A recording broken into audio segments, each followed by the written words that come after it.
We've had our share of worry and fear, gloom and doom over the past year, and a healthy dose of misinformation centered on the debate over whether our government is good for something or good for nothing. I'm, of course, in the something crowd, not out of nostalgia or blind optimism, but because the facts support me. Case in point, automobile safety. Do you know that auto mortalities have dropped nearly 20% in real terms in just the past 4 years? And it's not because of fewer miles driven during the recession. The figures I'm about to cite measure mortality against 100 million vehicle miles traveled. In 2005, there were 1.46 motor vehicle deaths per 100 million vehicle miles traveled. For this year, the projected number is 1.19. In lives lost, 43,510 died on the roads in 2005, and fewer than 35,000 are projected to die this year. But does the credit go to our government and its wise policies backed up by enforceable regulations? Absolutely. The National Highway Transportation Safety Administration has been on the job pushing safety technology from every angle.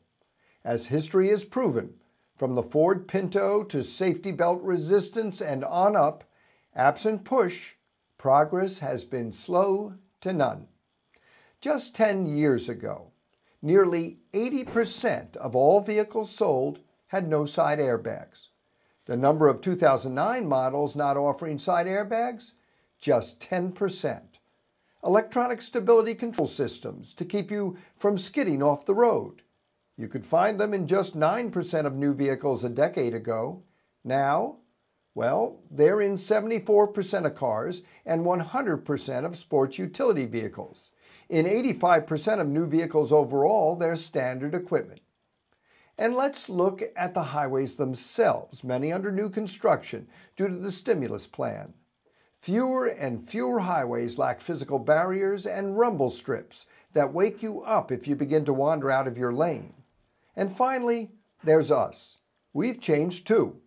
With a bit of push from the Click It or Ticket campaign, 84% of us are buckling up compared to just 60% a decade ago. One outlier? Motorcycle drivers whose deaths have risen nearly 50% since 2005 and who are responsible for 15% of all motor vehicle accidents. Don't blame the federal government for that. That's a function of ill-informed and irresponsible state legislatures. Which states? The ones whose cyclists are driving around without helmets. That's got to stop. For Health Commentary, I'm Mike Magee.